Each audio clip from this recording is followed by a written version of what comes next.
Welcome to HML.com. In this video, we're going to show you how to change the front brake pads and rotors on this 2004 Toyota Sienna XLE. That's right. Now we're going to review with you the tools we use to do this job. Jack, 2 jack stands, and 2 wheel chocks. 2 new front brake rotors, and our new front brake pads. We also got some shims that we'll install on the back of the pads. We have our Dot 3 brake fluid, our brake parts cleaner, high temperature caliper grease, some anti-seize lubricant, our thread lock. We also have 2 bolts. These are used to press the rotor off if it's stuck. We also have a 17mm socket to remove the caliper bracket bolts, a 14mm to remove the caliper guide pin bolts, and a 13mm bolt of socket that's used to turn the bolts that we're going to press the rotor off with if needed to. We also have a 21mm socket to remove the lug nuts. We also have 2 different size 1/2-inch ratchets, a 5/16 wrench to loosen the bleeder screw, a 17mm thin wrench to hold the guide pin nut. We have our torque wrench, our disc brake spreader, a large C-clamp, our hose pinch pliers, a standard screwdriver, our brake bleeder kit, a bungee cord for tying up the caliper, safety glasses, a shop light, some shop towels. First we set our emergency brake, then we put our wheel chocks behind both rear tires. Then we're going to use our 21mm socket and ratchet to go ahead and loosen up the lug nuts. Do this for both front tires.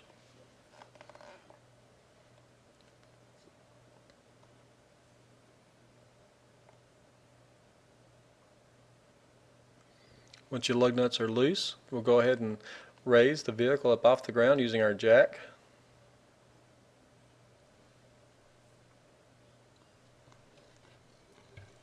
We're going to place our jack stands, and never crawl into a vehicle unless it's supported by jack stands. And here we're jacking up this vehicle one side at a time.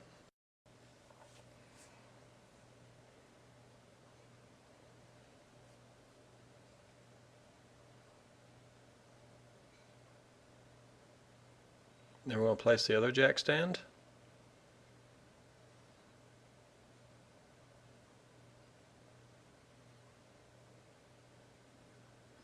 And we're going to lower it back onto the vehicle. With the vehicle's safety support on jack stands, we're going to go ahead and remove the lug nuts and remove both tire and wheels.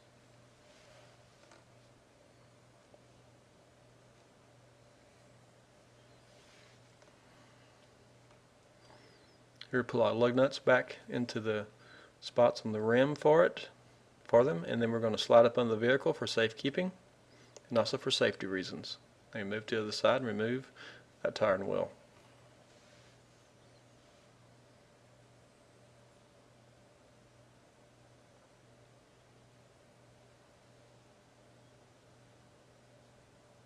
Again, we'll store our lug nuts for safekeeping. Slide up under the vehicle. Then we're starting on the passenger side, so we're going to turn the wheels to the passenger side so we can access the back of the caliper and mounting bracket. Here are the bolts we're going to need to remove. These are the ones for the caliper mounting bracket, and these are the 2 for the caliper. This is the bleeder screw. So first we're going to use our hose pinch pliers and clamp the brake line. Then we're going to remove the dust cover off the bleeder screw, install our 5/16 wrench, install our bleeder kit, open up the bleeder screw. We're going to use our large C-clamp and slightly compress the piston inside the caliper so we can easily remove the caliper and pads from the rotor.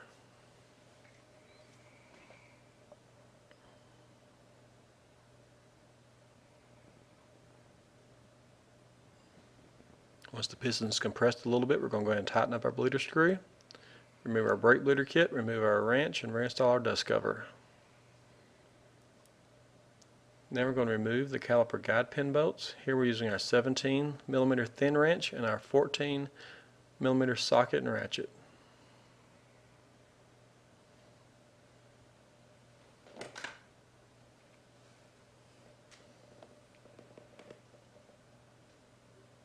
We remove the bolts, remove the caliper, and we'll tie it up out of the way. We're using the bungee cord to keep it from hanging on the brake line. Then we're going to remove our pads. And then we're going to remove the mounting bracket using our 17mm socket, and we're using our long handle ratchet. Give us a little extra torque on it.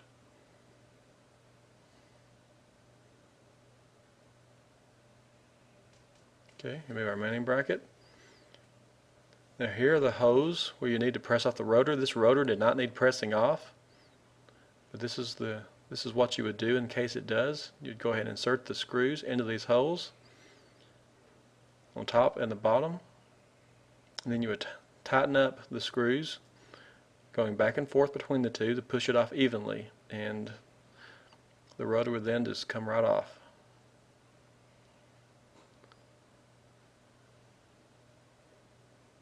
This is just an example right now, because then we're going to pull our rotor off. We'll slide our new rotor into position. Use one of the lug nuts to hold the rotor into position.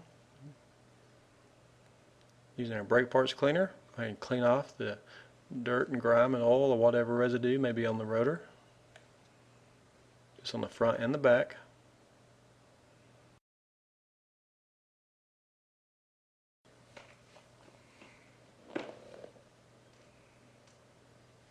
Then we're getting ready to start putting our brakes back together, so we're going to go ahead and put some thread lock on the caliper mounting bracket bolts.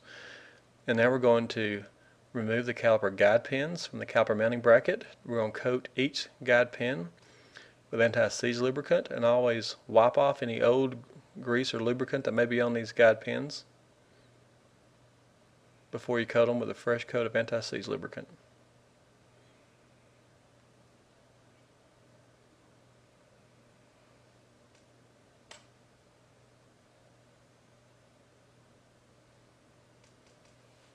Install them back into the caliper mounting bracket. Make sure it pops into position.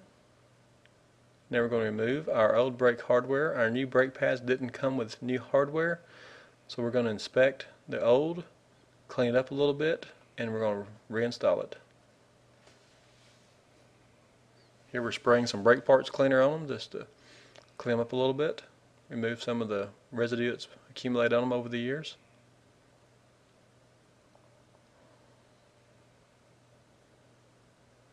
We're going to put them back into position.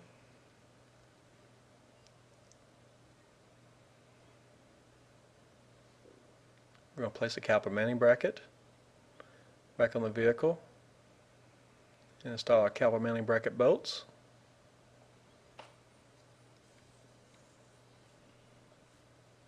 Then we're going to torque the caliper mounting bracket bolts to 79 foot-pounds unless otherwise specified. Here we're applying a little anti-seize lubricant to the hardware on the caliper mounting bracket. This is where the pads will rest when they're on the vehicle, and it'll help them to slide a little better. Now we're getting our pads ready to install, so we're getting the backing plates ready. Expose the adhesive on the back side of this piece of paper. And then also there are a couple of pins on the brake pads. There's 3 of them, and just make sure you line those up when you install the backing plates.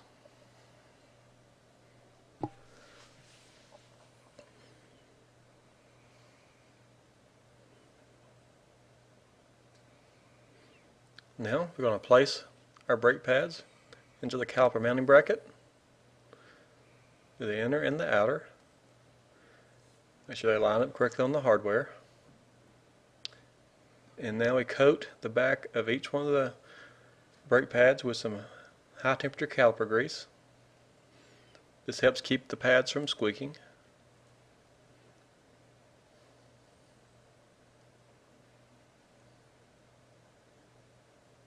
We're getting ready to mount our caliper, so we're going to put some thread lock on the caliper guide pin bolts. We're going to remove the caliper from the bungee cord, and here we're getting ready to compress the piston inside the caliper. So we remove the dust cover, install our 5/16 wrench,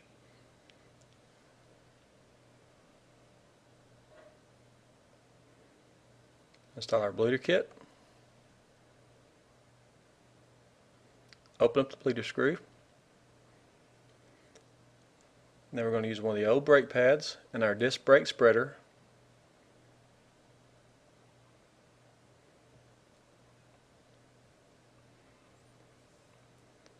And now we're compressing the piston inside the caliper. Keep compressing the piston until it's flush within the caliper. Remove our disc brake spreader. Remove our old pad.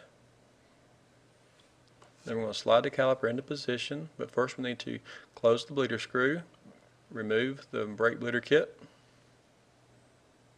remove the wrench, reinstall the dust cover, and replace the caliper into position over the brake pads.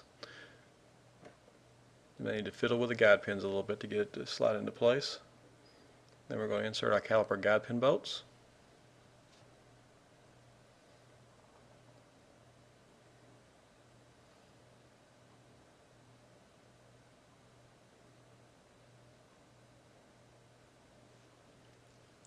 These are going to be torqued to 25 foot-pounds unless otherwise specified. Remember, use your thin wrench to hold the caliper guide pin. Then we're going to remove our hose pinch pliers, and we're going to turn our wheels toward the driver's side.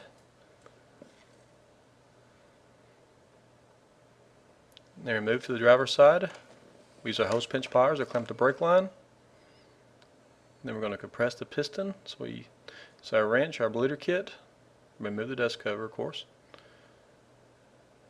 And we use our large C-clamp. Now this step isn't always necessary, but it really makes the job easier sometimes.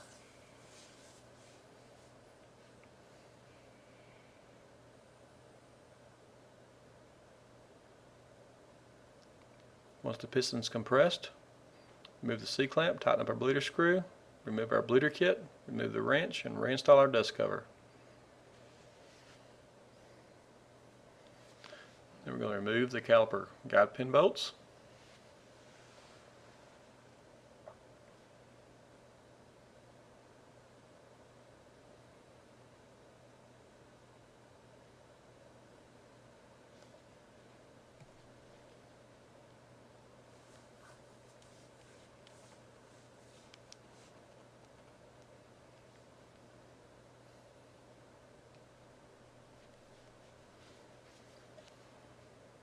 Both bolts removed, we'll slide the caliper off and we'll tie it up using our bungee cord.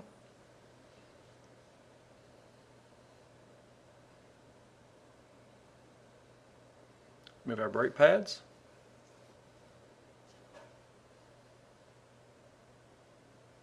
Then we're going to remove our caliper mounting bracket.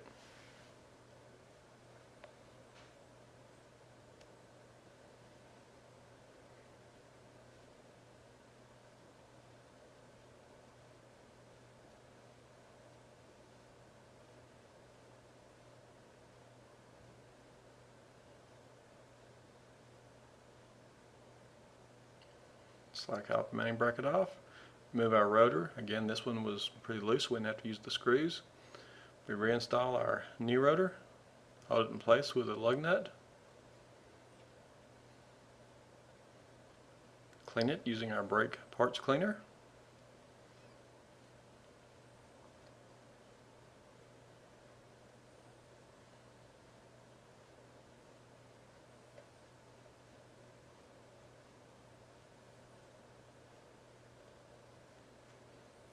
Getting ready to reinstall the caliper mounting bracket, so we're going to thread lock the caliper mounting bracket bolts, and we're going to remove the caliper guide pins and lubricate them. with our anti-seize lubricant.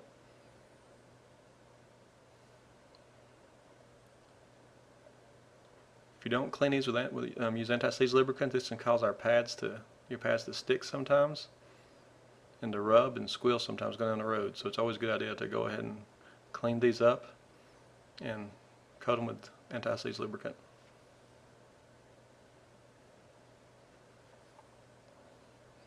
We're going to remove and inspect our hardware, and we're going to clean it using the brake parts cleaner.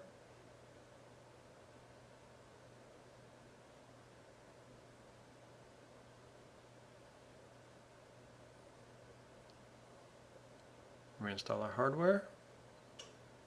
Slide the caliper mounting bracket back into place. Install our caliper mounting bracket bolts.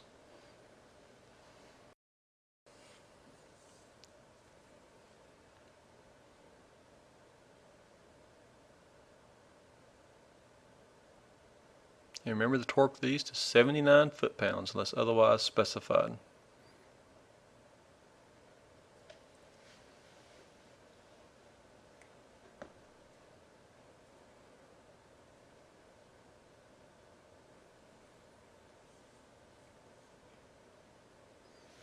We're going to apply some anti-seize lubricant to the brake hardware with a pad slide.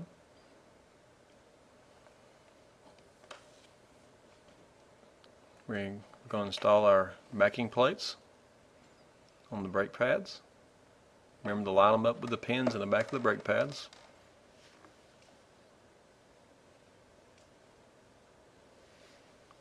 Install the pads.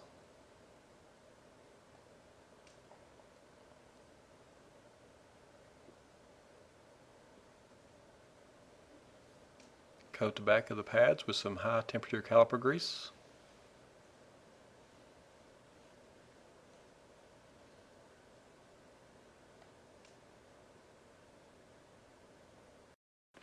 We're getting ready to install the caliper, so we're going to put some thread lock on the caliper guide pins.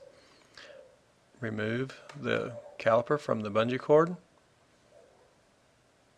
Going to get ready to compress the piston inside the caliper, so we remove the dust cap, install our wrench, install our brake bleeder kit, open up the bleeder screw using an old pad and our disc brake spreader.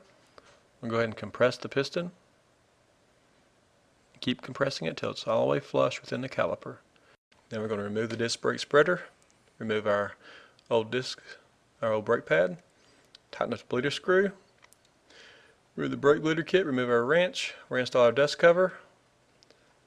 We're going to slide the caliper into place. Again, you may need to adjust the caliper guide pins a little bit to get it to fit correctly. Install our caliper guide pin bolts.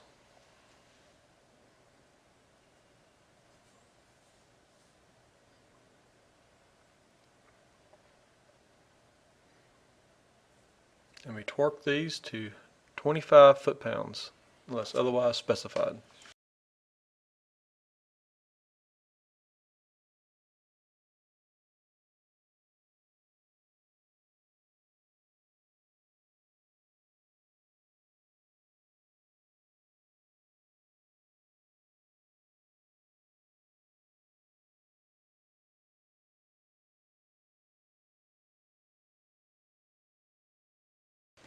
Then we're going to remove our hose pinch pliers.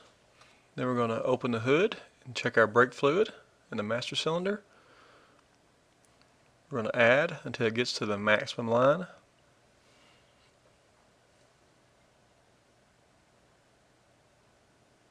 Then we'll reinstall a cap on the master cylinder. We'll turn the wheels toward the passenger side so we can access the bleeder screw a little easier. Remove the dust cover, install our wrench, install our bleeder kit. Have your partner inside the vehicle depress and hold the brake pedal. Open up the bleeder screw, allow any air to come through the line, close the bleeder screw, have your partner release the brake pedal, depress it again, open the bleeder screw, close it, Have your partner release the brake pedal. Never release the brake pedal when the bleeder screw is open, as you can introduce air into the lines. Keep doing this until you see no more air bubbles in the brake fluid.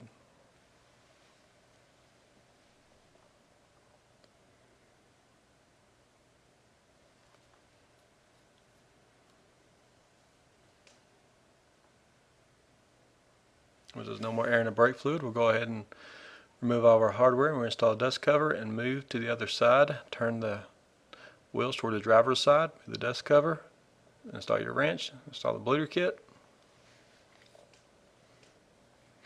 Have your partner depress the brake pedal, open the bleeder screw, close the bleeder screw, have your partner release the brake pedal, have them depress it again, open the bleeder screw, and again continue this until there's no more air in the brake fluid.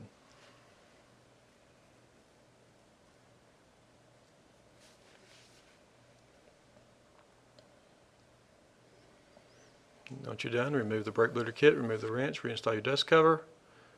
We're going to turn the wheel straight. Again, we need to check and add brake fluid as necessary. Add brake fluid until you get to the maximum line on the master cylinder. Reinstall the cap. And we'll get ready to reinstall our front tire and wheels. So we're going to go ahead and remove the lug nut, install our tire and wheel, install the lug nuts,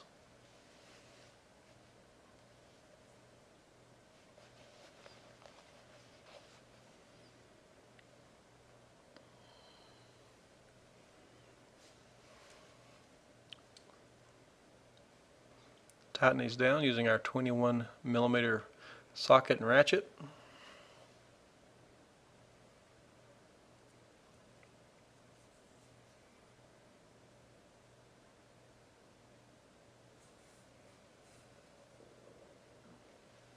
Make sure all the lugs are snug down the best you can. Then we're going to move to the other side, remove the lug nut that's holding the rotor on, install our tire and wheel, install our lug nuts,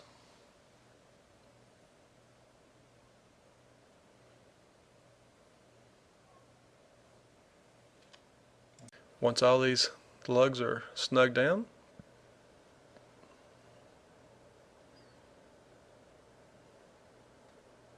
we're going to use our jack to raise the vehicle up and remove our jack stands.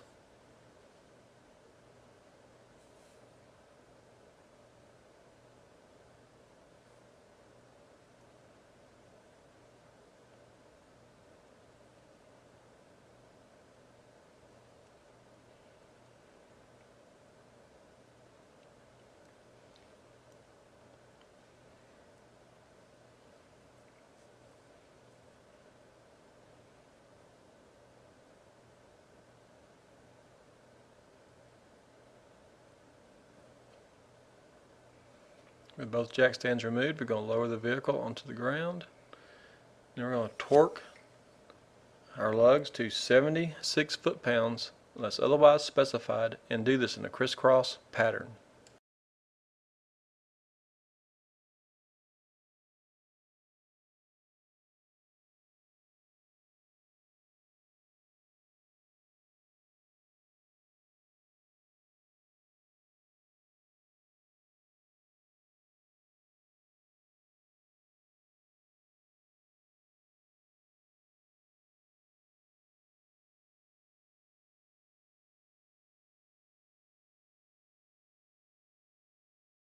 And finally, we'll remove the wheel chocks.